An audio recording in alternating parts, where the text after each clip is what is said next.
ಸಾನ್ನಿಧ್ಯ Kannada vlogs YouTube ಚಾನಲ್ಗೆ ನಿಮ್ಮೆಲ್ರಿಗೂ ಪ್ರೀತಿಯ ಸುಸ್ವಾಗತ.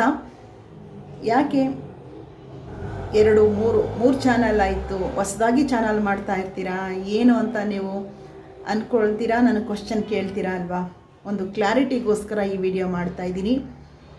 ಹಾಗೆ ಚಾನಲ್ಗೆ ಮೊದಲ ಬಾರಿಗೆ ಬಂದು ವಿಡಿಯೋ ನೋಡ್ತಾ ಇದ್ದರೆ ಸಬ್ಸ್ಕ್ರೈಬ್ ಮಾಡ್ಕೊಳ್ಳಿ. ನಿಮ್ಮೆಲ್ಲರ ಪ್ರೀತಿಯ ಸಪೋರ್ಟ್ ಖಂಡಿತ ಚಾನಲ್ಗೆ ಬೇಕು ಅಂತ ಕೇಳ್ಕೊಳ್ತಾ ಇವತ್ತು ಇಷ್ಟು ಮಾತುಕತೆನ ನಿಮ್ಮ ಮುಂದೆ ಆಡೋಣ ಅಂತ ಹೇಳಿ ಬಂದಿದ್ದೀನಿ. ನನ್ನ ಚಾನಲ್ಲು ಫಸ್ಟು ನಾನು ಯೂಟ್ಯೂಬ್ಗೆ ಬಂದಂಥದ್ದು 4 ವರ್ಷದ ಹಿಂದೆ. ನಾನು ಡೈಲಿ ಲಾಗ್ ಚಾನಲ್ನ ಮಾಡಬೇಕು ಅಂತಲೇ ಬಂದಿದ್ದು, ಆದರೆ ರಾಯರ ಇಚ್ಛೆನೇ ಬೇರೆ ಇತ್ತು.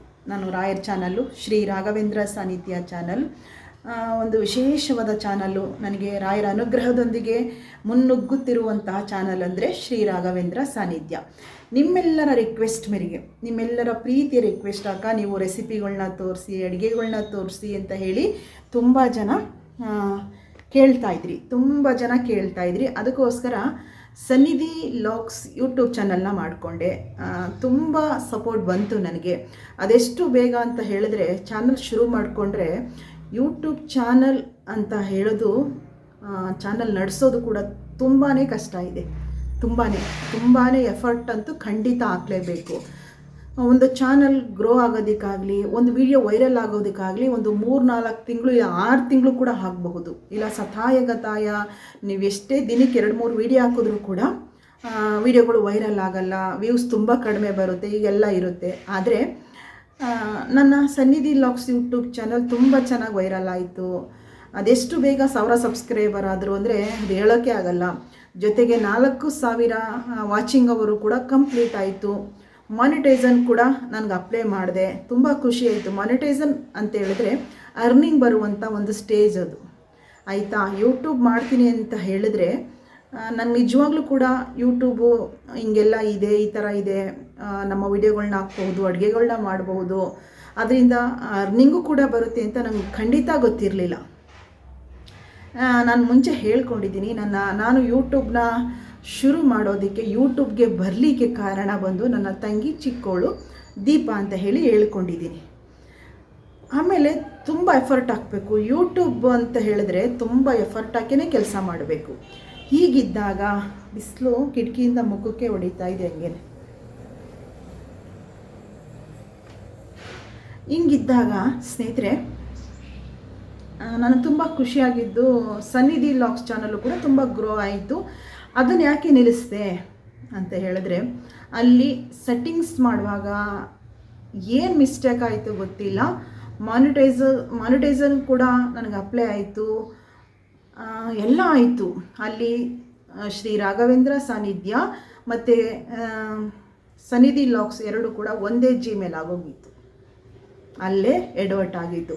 ನನಗೆ ಆಗ ಯಾವುದಾದ್ರೂ ಒಂದು ಚಾನಲ್ನ ಉಳಿಸ್ಕೋಬೇಕಾಗಿ ಬಂತು. ಸನ್ನಿಧಿ ಲಾಗ್ಸ್ ಉಳಿಸ್ಕೋಬೇಕು, ಇಲ್ಲಾಂದರೆ ಶ್ರೀ ರಾಘವೇಂದ್ರ ಸಾನ್ನಿಧ್ಯ ಚಾನಲ್ನ ನಾನು ಉಳಿಸ್ಕೋಬೇಕಾಗಿ ಬಂತು.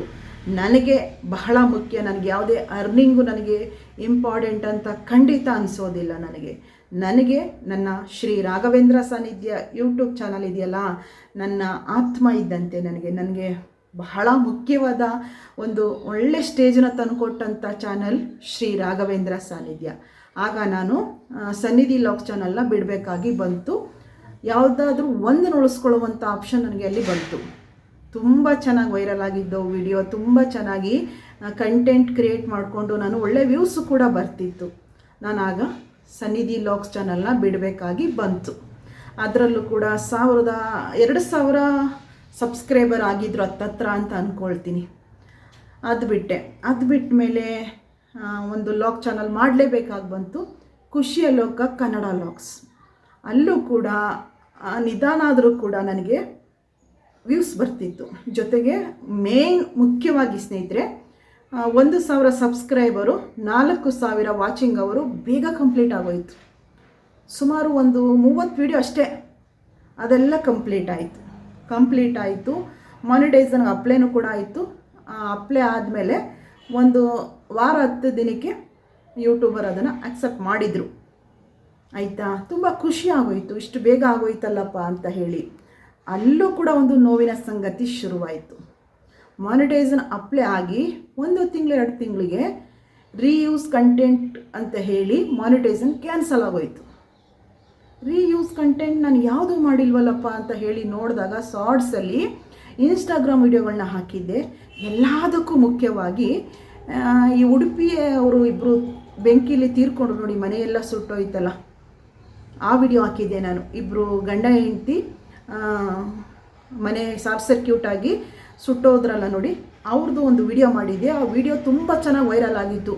ಒಂದು ದಿನಕ್ಕೆ 50,000 ಜನ ನೋಡಿದ್ರು, ಸಬ್ಸ್ಕ್ರೈಬರು ಚೆನ್ನಾಗಿ ಬಂದುಬಿಟ್ರು.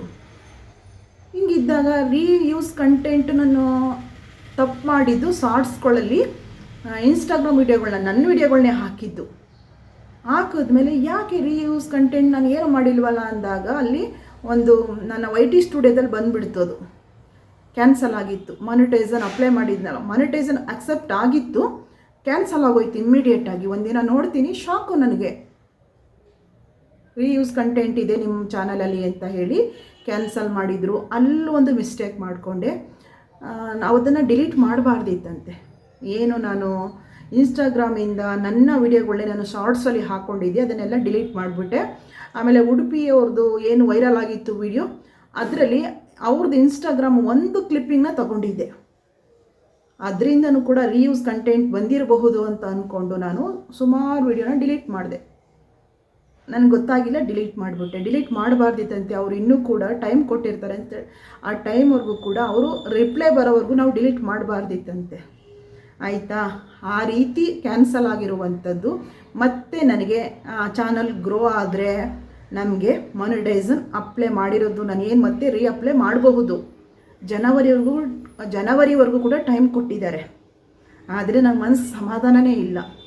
ಏನಾದರೂ ಒಂದು ಎಡ್ವರ್ಟ್ ಆಯಿತು ಅಂದರೆ ನನಗೆ ಅಲ್ಲಿ ಕಂಟಿನ್ಯೂ ಮಾಡೋದಕ್ಕೆ ನನಗೆ ಇಷ್ಟನೇ ಆಗೋದಿಲ್ಲ. ನೋಡೋಣ, ರಾಯರ ಇಚ್ಛೆ ಇದ್ದು ಅಲ್ಲೇನಾದರೂ ಮತ್ತೆ ಜನವರಿ ಕಳೆದ ಮೇಲೆ ಅದನ್ನು ಅಕ್ಸೆಪ್ಟ್ ಮಾಡಿದ್ರೆ ಆ ಚಾನಲ್ ಮೂವ್ ಆಗಲಿ. ಇಲ್ಲ ಅಂತ ಹೇಳಿದ್ರೆ ನಾನು ಮತ್ತೊಂದು ಚಾನಲ್, ಇದು ಲಾಸ್ಟ್, ಇನ್ನು ಯಾವುದೇ ಚಾನಲ್ ಮಾಡಲ್ಲ. ಈ ಚಾನಲ್ ಏನಾದರೂ ಗ್ರೋ ಆದರೆ ರಾಯರ ಅನುಗ್ರಹದೊಂದಿಗೆ, ನಿಮ್ಮೆಲ್ಲರ ಪ್ರೀತಿಯೊಂದಿಗೆ ಚಾನಲ್ ಮುಂದೆ ಹೋಗಿ ಒಳ್ಳೆ ಕಂಟೆಂಟನ್ನು ನಾನು ತರಬಹುದು, ಒಳ್ಳೆ ಕಂಟೆಂಟ್ನ ಕ್ರಿಯೇಟ್ ಮಾಡ್ಬೋದು ನಾನು ಅಂತ ಅನ್ನೋದಾದರೆ ಈ ಚಾನಲಲ್ಲಿ ಮಾತ್ರ ಆಗಲಿ. ಸಾನ್ನಿಧ್ಯ, ಶ್ರೀ ರಾಘವೇಂದ್ರ ಸಾನ್ನಿಧ್ಯ ನಿಮ್ಮೆಲ್ಲರ ಬಾಯಲ್ಲೂ ಕೂಡ ಬರುತ್ತೆ. ಅದಕ್ಕೋಸ್ಕರ ನಾನು ಸಾನ್ನಿಧ್ಯ ಅಂತ ಹೆಸರು ತಗೊಂಡು ಸಾನ್ನಿಧ್ಯ ಕನ್ನಡ ಲಾಕ್ಸ್ ಅಂತ ನೇಮ್ ಇಟ್ಟಿದ್ದೀನಿ. ಈ ಚಾನಲ್ನ ಇನ್ನು ಲಾಸ್ಟು ನಾನು ಇನ್ಯಾವುದೇ ಚಾನಲ್ನ ನಾನು ಮಾಡಲ್ಲ. ಆದರೆ ಈ ಚಾನಲ್ ಗ್ರೋ ಆಗಲಿ. ನನ್ನ ಡೈಲಿ ಲಾಗ್ನ ಈ ಚಾನಲ್ ಮೂಲಕ ನಾನು ನಿಮ್ಮ ಮುಂದೆ ತರುವಂಥದ್ದನ್ನು ಮಾಡ್ತೀನಿ. ಅದು ನಿಮ್ಮೆಲ್ಲರ ಪ್ರೀತಿಯ ಸಪೋರ್ಟೊಂದಿಗೆ ಮಾತ್ರ. ಜೊತೆಗೆ ಈ ಚಾನಲಲ್ಲಿ ಕಂಟೆಂಟ್ ಯಾವ ಥರ ಬೇಕು, ಈ ಹೊಸದರಲ್ಲಿ ನೀವು ಹೇಳಿದಂಥ ಕಂಟೆಂಟ್ನ ತೊಗೊಂಬರ್ತೀನಿ. ಕಮೆಂಟಲ್ಲಿ ಯಾರಾದರೂ ನೀವು ಏನು ಕೇಳ್ತಿರೋ ಅಂಥ ವಿಡಿಯೋನ ಈ ಚಾನಲಲ್ಲಿ ತೊಗೊಬರುವಂಥದ್ದನ್ನು ಶುರುವಲ್ಲಿ ಮಾಡ್ತೀನಿ, ಆಯಿತಾ. ಅದರಿಂದ ನಾನು ಸನ್ನಿಧಿ ಲಾಕ್ಸ್ ಚಾನಲ್ ಬಿಡಬೇಕಾಗಿ ಬಂತು. ಖುಷಿಯ ಲೋಕ ಈ ರೀತಿ ಆಗಿದೆ. ಅದಕ್ಕೋಸ್ಕರ ನಾನು ಸಾನ್ನಿಧ್ಯ ಕನ್ನಡ ಲಾಕ್ಸ್ನ ನಾನು ನಿಮ್ಮ ಮುಂದೆ ತಗೊಬಂದಿದ್ದೀನಿ. ನಿಮ್ಮ ಒಂದು ಕೈಗೆ ಬಿಟ್ಟಿದ್ದೀನಿ. ನೀವು ಬೆಳೆಸೋದು ಬಿಡೋದು ನಿಮ್ಮ ಒಂದು ಇಚ್ಛೆ ಅಂತ ನಾನು ಅಂದ್ಕೊಳ್ತೀನಿ ಸ್ನೇಹಿತರೆ. ಇನ್ನು ನನ್ನ ಪ್ರತಿನಿತ್ಯದ ಲೈಫ್ ಸ್ಟೈಲ್ ಅಪ್ಡೇಟನ್ನ ನಾನು ಈ ಚಾನಲ್ ಮೂಲಕ ತೋರಿಸ್ಕೊಳ್ತಾ ಹೋಗ್ತೀನಿ. ರೆಸಿಪಿಗಳನ್ನ ತುಂಬ ಜನ ಇಷ್ಟಪಡ್ತೀರಾ. ಖಂಡಿತ ನನ್ನ ಕೈಲಾದಂಥದ್ದನ್ನು ನಾನು ತೋರಿಸಿ ನಿಮಗೆ ಖುಷಿ ಪಡಿಸುವಂಥದ್ದನ್ನು ಮಾಡ್ತೀನಿ. ಒರಿಜಿನಲ್ ಕಂಟೆಂಟ್ಗಳಿಗೆ ಪ್ರೋತ್ಸಾಹ ನೀಡಿ, ಒಳ್ಳೆಯ ಒಂದು ಸಮಾಜಕ್ಕೆ ಏನೋ ನಮ್ಮ ಕಡೆಯಿಂದ ಒಂದು ಎಳ್ಮನೆ ಆದರೂ ಕೂಡ ಒಂದು ಮತ್ತೊಬ್ಬರಿಗೆ ಒಳಿತಾಗಲಿ ಅನ್ನುವಂಥ ಮನಸ್ಥಿತಿ ಇದ್ದವ್ರಿಗೆ ಬೆಂಬಲ ಕೊಡಬೇಕು ನೀವು, ಆಯಿತಾ. ನಾನು ಕೆಲವು ಇನ್ಸ್ಟಾಗ್ರಾಮಲ್ಲಿ ಫೇಕ್ ಆಗಿ ಫಾಲೋವರ್ಸ್ನ ತೊಗೊಳ್ತಾರೆ, ಅಲ್ಲಿಂದ ಯೂಟ್ಯೂಬ್ಗೆ ಬರ್ತಾರೆ, ಅಲ್ಲೂ ಕೂಡ ಅವ್ರಿಗೆ ಒಳ್ಳೆ ಫಾಲೋವರ್ಸ್ ಬರ್ತಾರೆ.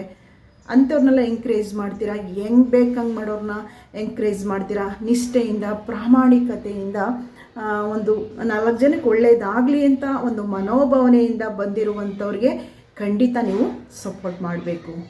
ಒಂದು ಹೆಲ್ತಿ ಕಾಂಪಿಟೇಟರ್ ಆಗಿ ನಾವು ಇಲ್ಲಿ ಬೆಳೆಯುವಂಥದ್ದಾಗಬೇಕು. ಅದು ನಿಮ್ಮ ಕೈಲಿ ಮಾತ್ರ ಸಾಧ್ಯ ಆಗೋದು ಅಂತ ಅಂದ್ಕೊಳ್ತೀನಿ. ಇಷ್ಟು ಕ್ಲಾರಿಟಿ ನಿಮಗೆ ಕೊಡಬೇಕಿತ್ತು, ಅದಕ್ಕೋಸ್ಕರ ಇವತ್ತು ವಿಡಿಯೋ ಮಾಡಿದ್ದೀನಿ. ವಿಂಡೋಯಿಂದ ಬಿಸಿಲು ಸೂರ್ಯನ ಹೊಳಪು ಮುಖ ಕೊಡಿತಾ ಇದೆ, ವಿಡಿಯೋ ಕ್ಲಾರಿಟಿ ಕಾಣಿಸ್ತಿಲ್ಲ. ಬರಲಾ ಇವತ್ತಿನ ಈ ನನ್ನ ಒಂದು ಕ್ಲಾರಿಟಿ ವಿಡಿಯೋ ನಿಮ್ಗೆ ಇಷ್ಟ ಆಗಿದೆ ಅನ್ನೋದಾದರೆ ಇಲ್ಲ ನಿಮ್ಮ ಅಭಿಪ್ರಾಯನ ನನಗೆ ಕಮೆಂಟ್ ಬಾಕ್ಸಲ್ಲಿ ತಿಳಿಸಿ. ಖಂಡಿತ ನಿಮ್ಮ ಅಭಿಪ್ರಾಯಗಳನ್ನು ಕೂಡ ನಾನು ತಗೊಳ್ತೀನಿ, ಆಯಿತಾ. ಬರಲಾ ಮುಂದಿನ ನನ್ನ ಡೈಲಿ ಲಾಗೊಂದಿಗೆ ಬರ್ತಾ ಹೋಗ್ತೀನಿ. ಲಾಸ್ಟಲ್ಲಿ ವಿಡಿಯೋ ನೋಡಿದ ನಿಮ್ಮೆಲ್ರಿಗೂ ಧನ್ಯವಾದ ಹೇಳ್ತಾ ಮುಂದಿನ ವಿಡಿಯೋದೊಂದಿಗೆ ಬರ್ತೀನಿ. ನಮಸ್ಕಾರ.